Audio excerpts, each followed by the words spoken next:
खुलुमबाय आं दिनै नोंथांनिसिम मोनसे कन्टेन्ट लानानै फैदों। बे कन्टेन्टआव आं स्पेसियली देहा सावस्रि आरो मानसिनि साननाय हनायफ्रा माबायदि स्पष्ट बादि जानांगौ आरो जोंनि साननाय हनाया स्पष्ट बादि थामहिनबा रोखा नङाब्ला जों बबेबा बुब्लियाव जोंनि गोरोन्थिफोरखौ जों खिन्थाना लानो गोनां जायो बा गोरोन्थिया नुजायो। थिग बिदिनो दै आरो साननायफ्रा अराय गोथार एबा स्पष्ट जानो नांगौ।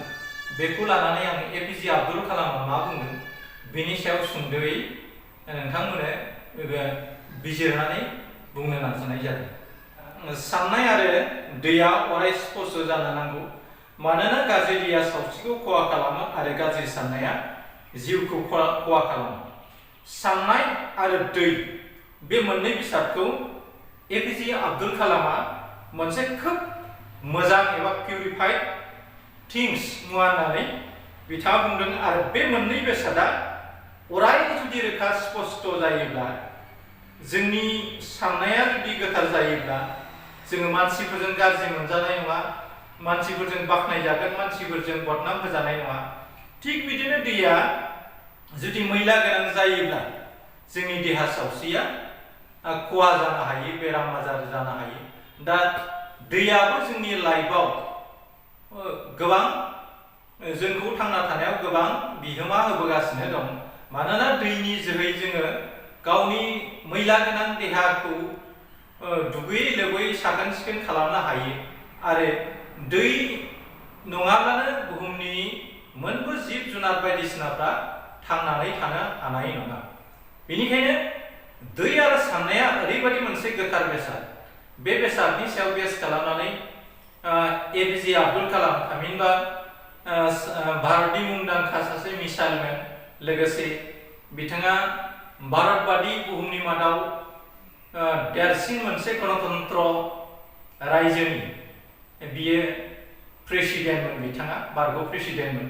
दा बिथाङा बुंदों साननाय आरो दैया अराय स्पष्ट जानांगौ, मानोना गाज्रि दैया सावस्रिखौ खहा खालामो आरो गाज्रि साननाया जिउखौ खहा खालामो। दा असमिया कमिउनिटिनि गेजेरावबो जों बे खोथाखौनो मिथिनो हायो। दा कथाथि गटापाय कथाथि हास्तिपाय थामहिनबा खोथाजोंनो बान्था मोनो आरो खोथाजोंनो गाज्रि मोनजायो होननाय खोथाजोंबो बे खोथाया गोथौयै मोनसे रिलेटेड सोमोन्दो थानाय बायदि जों नुनो मोनो।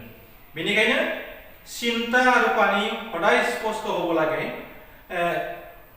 ইয়াৰ কাৰণে এপিজে আব্দুল কালামে কৈছে চিন্তা আৰু পানী যদি সদায় স্পষ্ট নহয় তেতিয়াহ'লে আমি বহুত কামত আমাৰ ভুল প্ৰান্তিবোৰ দেখুৱাই দিয়া হ'ব। কাৰণ বেয়া পানী স্বাস্থ্য নষ্ট কৰে আৰু বেয়া চিন্তাই জীৱন নষ্ট কৰে।